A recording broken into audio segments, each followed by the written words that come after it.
आज से ठीक 75 साल पहले देश की जंग आजादी के लिए लड़ाई थी। इस देश के आम जनता ने लड़कर देश की आजादी हासिल की,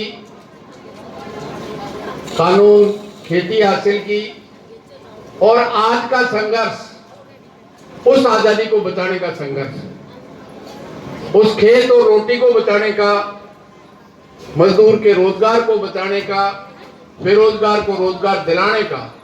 क्योंकि आज पिछले 7.5 साल से जो देश में सरकार बैठी है वो दो की सरकार है, दो के लिए है, जिसने सब कुछ इस देश के 130 करोड़ जनता के टैक्स से जो कुछ भी बना था, चाहे सड़क हो, शिक्षा हो, चिकित्सा हो, बैंक हो, बीमा हो, रेल हो, हवाई अड्डा हो, खान हो, कोई चीज नहीं छोड़ी है तो इस देश की सरकार ने देशी और विदेशी कंपनियों के हवाले करने का काम नहीं किया। अब तो ये पहली सरकार है जो इस देश के किसान का खेत और 130 करोड़ लोगों की रोटी भी उन तिजोरियों में बंद करके मुनाफा लूटने का छूट दी। जो ये 10 महीने से देश की जनता जो ऐतिहासिक और अभूतपूर्व आंदोलन लड़ रही है, ये 10 महीने से दिल्ली के चौतरफा जो तपस्या कर रहे हैं किसान लाखों की संख्या में, ये तपस्या वो है जो इस भारतीय जनता पार्टी और आरएसएस ने जिस तरह से आजादी के वक्त ईस्ट इंडिया कंपनी और अंग्रेजों की गुलामी करते थे, आज उन्हीं कंपनियों की गुलामी करते हुए जो अंग्रेजों का नारा था बांटो, लूटो, राज करो, वही नारा इस आरएसएस और भारतीय जनता पार्टी ने लगातार अपने जन्म से किया और पिछले 7 साल में सरकार में आने के बाद पूरी योजनाबद्ध ढंग से इस देश के मेहनतकश किसान, मजदूर और बेरोजगार नौजवान को धर्म, जाति, क्षेत्र और भाषा के नाम से बांटने का काम किया। लेकिन आप और हम फख्र से कह सकते हैं कि इस 10 महीने की तपस्या ने जो 7 साल में जनता मेहनतकश को बांटने का काम किया था, उनको वापस जोड़ने का काम किया। अब पेट दुख रहा है क्योंकि देश का मेहनतकश किसान, मजदूर, बेरोजगार, व्यापारी, हर तबका जो इन नीतियों से त्रस्त है, इस देश की आजादी, देश के संविधान को बचाने के लिए जो संघर्ष हो रहा है, इसमें जो एकजुटता हुई है, ये बात है। हमारे यहाँ 11 दिसंबर तक पंचायत राज के चुनाव थे 21 दिनों में, हम वो तैयारी नहीं कर पाए, लेकिन पंजाब के लोगों ने 3 महीने तक पंजाब में चाहे वो रास्ता रोकना हो, चाहे रेल पटरियों को रोकना हो, चाहे लूट बूट टोल बूथ फ्री करने का सवाल हो, 3 महीने के बाद 26 नवंबर 2020 को आकर दिल्ली पे दरवाजा रोका था। उसके बाद हरियाणा, राजस्थान और न केवल राजस्थान, हरियाणा, पंजाब, बल्कि पूरा देश के किसान को, मजदूर को, नौजवान को, महिला को एकजुट करने का काम किया। सबसे बड़ी उपलब्धि जो तपस्या 10 महीने से किसान कर रहा है, वो भी कितने शांतिपूर्वक, इस सरकार ने कोई कमी नहीं छोड़ी। इस भारतीय जनता पार्टी के छुट भैयाओं ने कहा ये किसान है ही नहीं, ये भाड़े के टट्टू हैं, ये खालिस्तानी है, ये पाकिस्तानी है, क्या क्या नहीं कहा। इस देश के किसान ने सब कुछ कहा है। इस देश की सरकार ने, इस देश की आरएसएस ने क्या साजिश नहीं रची। दीप सिंधु 26 जनवरी को जिस लाल किले को डालमिया को दे दिया इस सरकार ने, 26 जनवरी, 15 अगस्त को लाल किला देश की आजादी के जश्न मनाने और संविधान दिवस 26 जनवरी मनाने के लिए 2 दिन मिलता है। वहां 3 तरह की सुरक्षा, सबसे बाहर दिल्ली पुलिस, उसके अंदर केंद्रीय सुरक्षा बल और आखिर में देश की सेना का 3 घेरे होते हैं। बात समझ में आती है?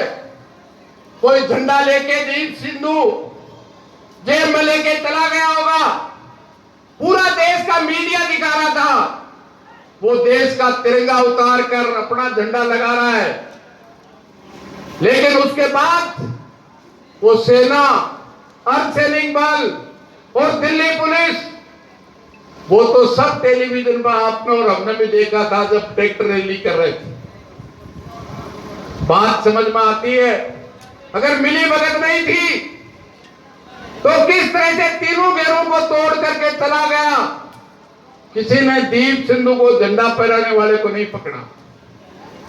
इससे बड़ी क्या साजिश होगी? मैं तो धन्यवाद दूंगा सोशल मीडिया चलाने वाले साथियों को, जिन्होंने 4 घंटे के बाद उस झंडा फहराने वाले की फोटो अमित शाह और नरेंद्र मोदी के साथ आशीर्वाद देते हुए फोटो सोशल मीडिया से निकाल करके देश की जनता के बीच में भेज दी। क्या नहीं किया? चाहे गाजीपुर है, टिकरी, सिंगू और शाजापुर, हर जगह आरएसएस के गुंडों ने चैलेंज किया कि कल 5 बजे तक या तो ये मोर्चे खाली कर दे वरना हम खाली कर देंगे। उसका जवाब इस देश के किसान ने दिया, और न केवल जवाब दिया बल्कि लाखों की संख्या में पहुंचकर उनका इसका जवाब पत्र से देने का इस देश के किसान ने किया। निश्चित रूप से आज पूरे देश में क्या हालत है? आज जो 3 काले कानून लेके आए, अरे किसान तो फिर भी कहीं बच जाएगा। किसान अभी जो ठेका पड़ता है, अभी तो हम हमारा खेत, कोई नौकरी करता है, कोई दुकान करता है, घर में खेत में काम करने वाला नहीं है, गांव का या पड़ोस का गरीब आदमी को हम सीरी के रूप में देते हैं। लेकिन अभी कानून जो मोदी जी लेके आए वो देशी और विदेशी कंपनियों के लिए लेके आए। एक किसान एक गांव में हम ऐसे ही मीटिंग कर रहे थे, बोले अमरा राम जी हमारा किसान कौन ले लेगा, खेत कौन ले लेगा अंडारी अंबानी? मैं क्यों बाबा, तेरो खेत है, ट्यूबवेल है, तो अफीम बाज के गए? बोलो बात को नहीं बात बाले जना, बोलो बात तो सजा हुआ है 7 साल की, वो वही कानून है। ये कानून उन बड़े बड़े लोगों को दिया है, और न केवल ठेका दिया है बल्कि प्राइवेट मंडी होगी। प्राइवेट मंडी में कोई टैक्स नहीं लगेगा। आप सीकर की मंडी में बेचोगे तो टैक्स लगेगा। अभी देखा नहीं दातारामगढ़ में एक गोपाल, एक रोड, जो छोटे छोटे व्यापारी गांव में हमसे सामान खरीद करके दाता में उस व्यापारी को देते थे, दूसरे दिन पेमेंट करने का वायदा था, और सुबह जब दूध देने वाला उसके घर के सामने गया तो इतना बड़ा ताला लगा हुआ था।